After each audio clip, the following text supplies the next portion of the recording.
Hello, everybody, and welcome to 30-Minute Thrive, your go-to podcast for anything and everything HR, powered by MRA, the Management Association. Looking to stay on top of the ever-changing world of HR? MRA has got you covered. We'll be the first to tell you what's hot and what's not. I'm your host, Sophie Voller, and we are so glad you're here. Now it's time to thrive. All right, welcome everybody to this episode of 30-Minute Thrive.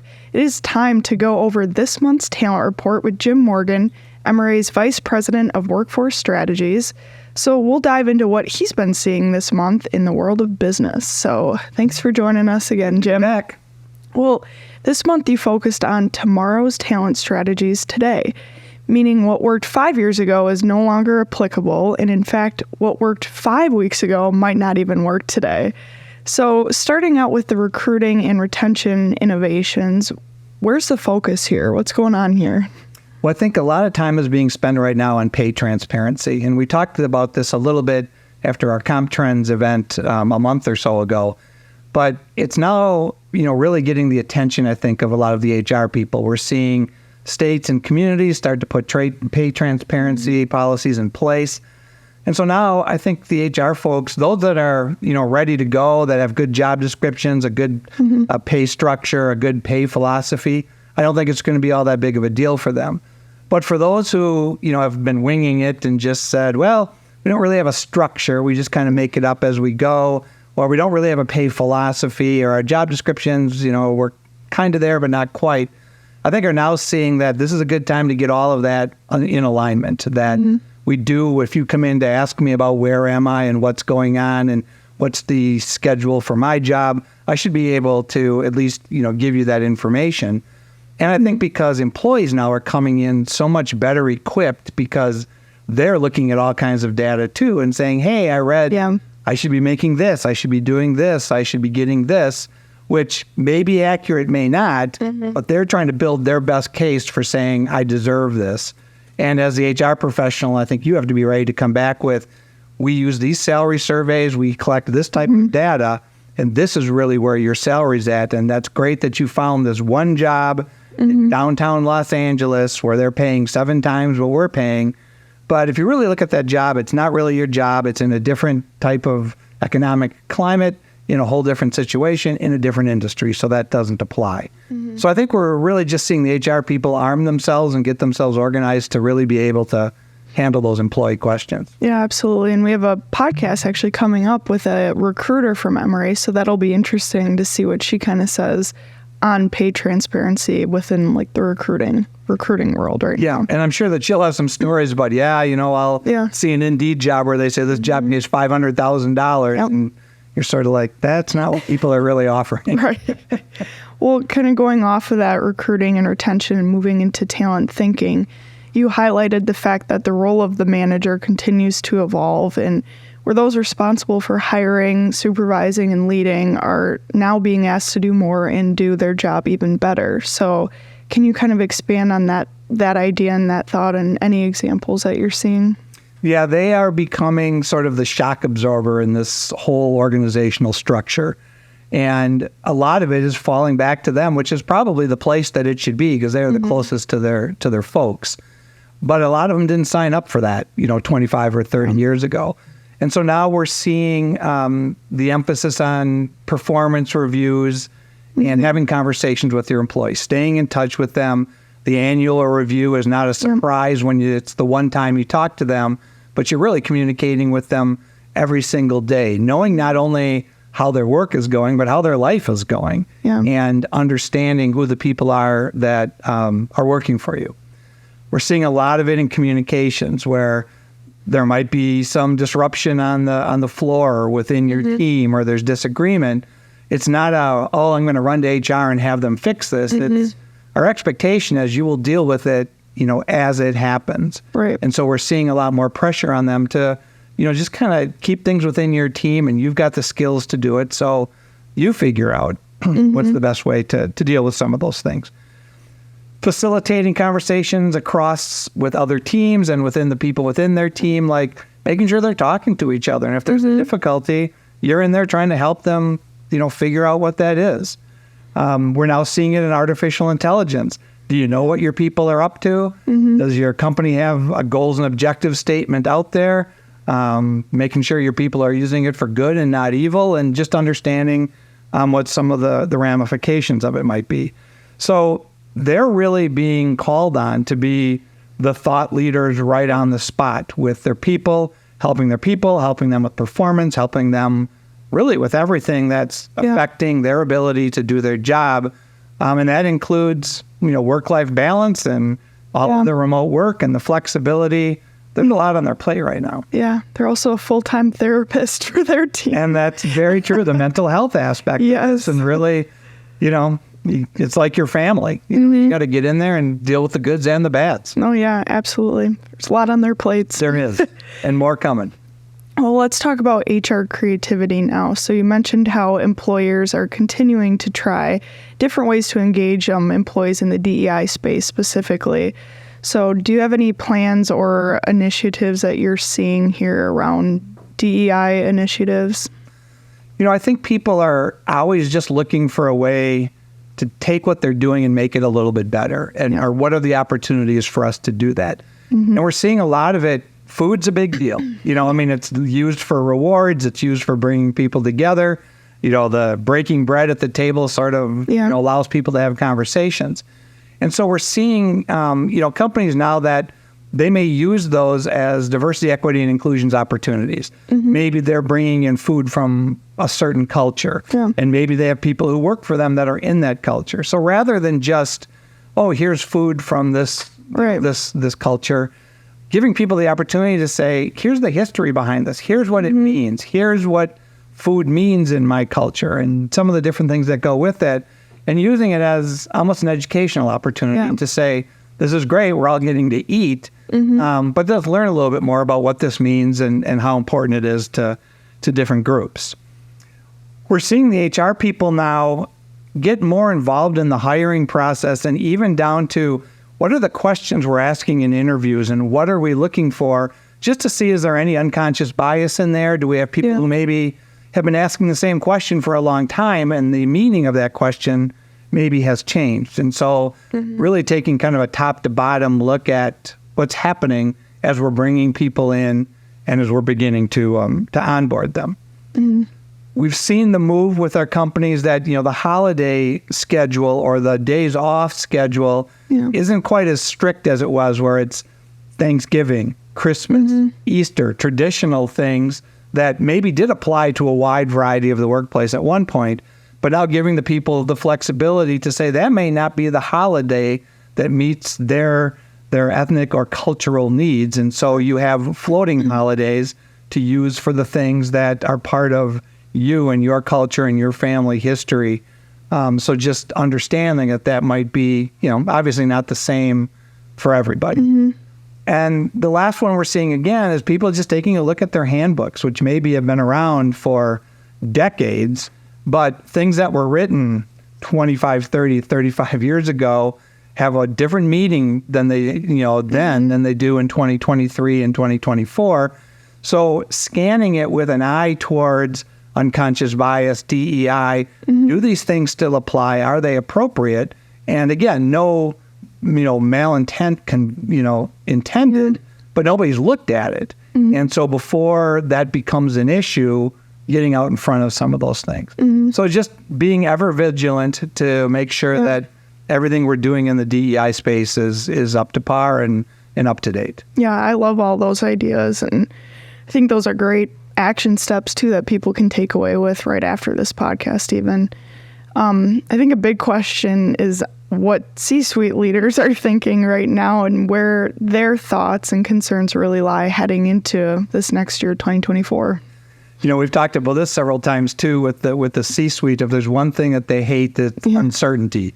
And if there's one thing that's out there right now, it's uncertainty.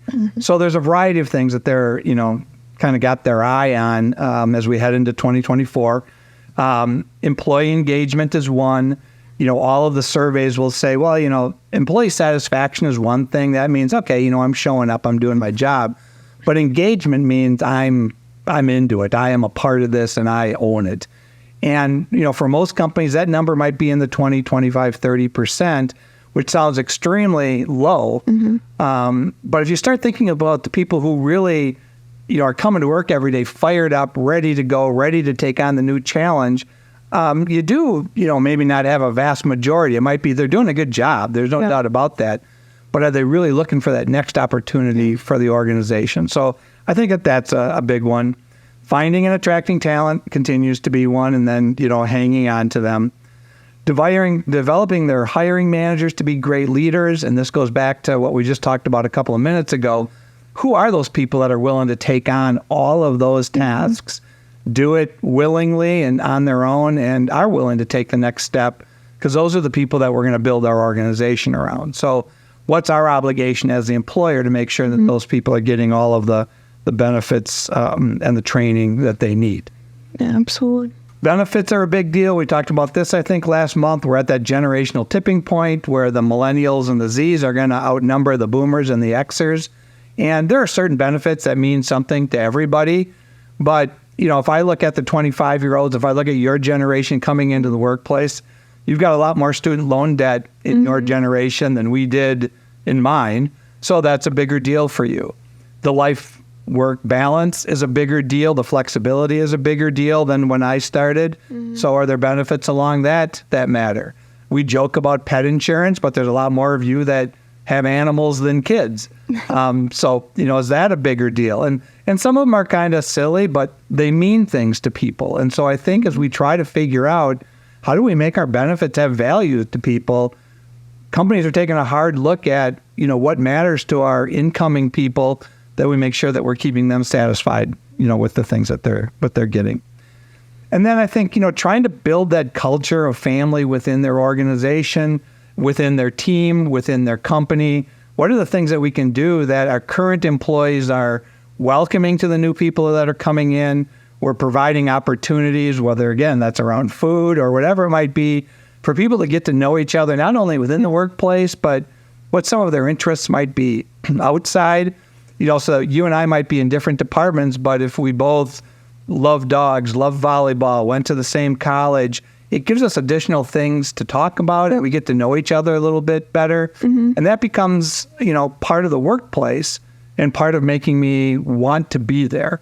And so how do we build some of that family and that trust within our organization? Yeah, just going off of that culture piece. It's funny because I just had a friend the other day. She's fully remote, and now her company wants to build on their culture. So now they're requiring all those employees to be in the office 4 days a week. And, she's not too happy about it, but it's to build their culture. And they weren't happy with how their culture was at that current point. So, yeah. And that's a 100% legitimate issue for a company to say, whether it was the pandemic, whether it was going remote, whatever it might be. But some companies, that's a big part of, who they are. And then I think the challenge for the employer becomes, how do we make this a place where she actually wants to come to work? Exactly. And whether we're doing fun things, we're getting to know each other, we've got a coffee bar, we're having milkshakes on Friday. I don't know what it is, but, how do you create that as the place that it's like, I want to be here because it's better for me? Yeah. And that's just another challenge for employers. Well, from the field, it looks like you've pulled some stats from an AFLAC survey on workforce retention. So can you kind of summarize what's seen here on the survey? Yeah, a couple of them were what we just talked about, that balancing act for employers to find the benefits that have the greatest value, the satisfaction and understanding of those benefits, and what does each generation want. So I think you're going to see a lot of play in that. It might not be dramatic. We're still going to have retirement savings. We're still going to have days off and vacation. We're still going to have health care. But where do we work around the edges on some of those? And even within those, around healthcare, especially the digital space, how much of it is on my phone? How much of it is an app? How much of it is telemedicine? Yep. Those are things that, that matter to people. So I think you're going to see some of that. The burnout, it was interesting. The headline was, the younger generations have this incredible, burnout rate. And if you actually read through the data, it was high for millennials and Gen Zers, but it was high for everybody. And I think, I think that's human nature to say, boy, I got more going on than I know what to do with. I'm burnt out. I do think we're going through a world of adjustment right now, post-pandemic.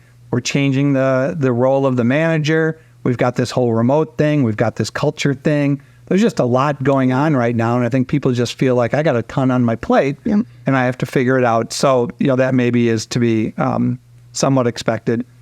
And then the digital space, not only, as I just mentioned, for healthcare, but how do we make that a good place, whether that's what's our video conferencing experience, what's our team's experience, what's the culture of our own group? How do we not let the distance and the digital separate us from things? But to your friend's point, how do we, make her understand that collaboration, the face-to-face, the human matters without alienating her from the job that she's like, I don't want to be here again today. Right. Managing that, I think, remains and will be for quite a while a big one for supervisors, hiring managers, and employers in general. Yeah, that's a good point. You also had Alicia Kaiser, Vice President of HR at M3 Insurance, join you for this Talent Report webinar, and she gave some insight into talent strategy, best practices, and she specifically gave a lot of great advice on career paths. So do you have any key points from her presentation that you want to share? Yeah, Alicia is a very talented individual. She's a lot of fun to have on and just very smart. And she was just talking about how they, in trying to develop a learning culture in their organization, part of it was career mapping, that for every employee, we're sitting down and trying to figure out where do you want to be, where do you want to go, and then what's the learning and development you have to do to get there. Yeah. And not dictated by M3 and the employer, but really saying to the employee, you own this. Yeah. We will help you. We will get you there. We will provide the resources. But you need to own where you're trying to get to and know the skills that it's going to take to help you do so. They've engaged their own employees. I think she said like 99% of the training they do is by their own employees, that their people are interested in teaching and training the other people that come work for them. So if you're in the customer space, they've got the customer skills and how to deal with their folks and how to get there. If you're a representative to some of their clients, what do you need to know and how do you need to get there? And we can, take you through that. And putting in place now a learning management system so they can see these are all the offerings we have. It's pretty clear that if you want to get from spot A to spot B, this is the training that you're going to have to go through. And that doesn't guarantee you a spot, but it puts you in a position that if that spot's available, you've done what you can to position yourself to be the next choice. And so it's always in front of people. It's a day-to-day thing, but that continuous learning, continuous to get better is a big part of who they are and how they function. And so that's something that they just keep in front of their people at all times. Yeah. Something I took away was sometimes the younger generations, Gen Zers, are looking to the employer to say, hey, what opportunities do you have next for me? Or how are you going to help me grow now? But she kind of, gave good insight into, like you said, it is about the employee owning that career growth and career path and career mapping. So they have to be completely serious on it too. It's not all on the employer to say, hey, you're going to do this next year and this the following year and this year, but it's on the employee to kind of take that first step or initiative on those projects. Yeah, and those are the kinds of conversations I think people have to have, because I could do a project with you and maybe you were a whiz at Excel spreadsheets and I was really impressed with your analytical whatever and say, hey, we're going to have a finance position opening up, and you're looking at me like, that's the last thing in the world that I want to do. And so I think the more that the employee takes ownership of it, and as an employer and as a manager, that speaks to me to say, all right, at least she's taken the time to invest in herself versus looking at me to say, why don't you tell me what you want me to do? Yeah. That initiative, I think, is a big first step, too, and that resonates with managers. Absolutely. Well, this month in charts, you've included some data around population and some projections there. So what does the data exactly show? I think the biggest one and the first one was a look at the U.S. population around race and ethnicity between 2010 and 2050. And you see, the white, non-Hispanic go from 65% in 2010 to 46% in 2050. That's a pretty dramatic drop, takes it below the 50% line. But the bigger point that I was trying to make in that is the difference in the generations is going to become very dramatic. And if you look at what's the makeup of the people that are in our schools versus what's the makeup of the people that are in our nursing homes, those are two very different populations. And for schools, for employers, it's going to be a different distribution that's coming through. And, are they prepared for that? And are they getting prepared for the large growth that we're going to see in the Hispanic population? Mm-hmm. And that might be language issues. It might be culture issues. And are you prepared to welcome those people in and to be able to retain them? So, just kind of keeping an eye on the future that says we're going to have a pretty dramatic turn over the course of the next couple decades. And how are we preparing ourselves for that? So that was the first one. And the second one we've been talking about is, especially in the upper Midwest, we are aging and we're aging, relatively quickly. And we're not an attraction area for a lot of young folks. And looking at the United States, I think it was about 2034, where the number of people we have over the age of 65 passes the number of people we have under the age of 18. Mm. And you might be, okay, well, whatever. Well, not only do they cross, but then they continue to spread and get further apart. And so that means we're going to have a larger, older population and a smaller, younger population. So what does that mean? What does that mean for Social Security? What does that mean for health care? What does that mean for holding on to people maybe that they don't retire at 60 or 65? Mm-hmm.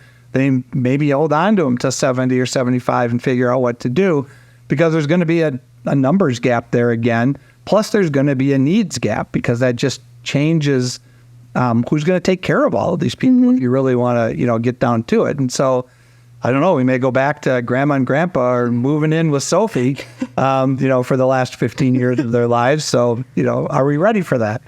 So it's just, it's those things that are on the horizon, not that far out. Yeah. The population is going to change by ethnicity, by age. And are all of us ready to deal with that? And are employers preparing for it so that it's not all of a sudden one day they're like, holy smokes, what just happened? I hope they're preparing. Well, as we wrap up here, Jim, can you tell us what the last talent report of 2023 is going to cover? We're going to take a look at what's coming for 2024. Okay. And that's what we're going to focus on. We're going to do it both from a economic outlook point of view as well as an HR outlook point of view. So I think we'll have some really interesting discussions on that. And then next on the docket, we'll be talking about artificial intelligence in HR, and then kind of revisiting the whole internship, how to find them, how to attract them, how to keep them, how to manage them, and how to make sure that you're setting them up to keep them on their staff going into the future. So I think we should have some interesting conversations. Yeah, got a great lineup coming. Yeah.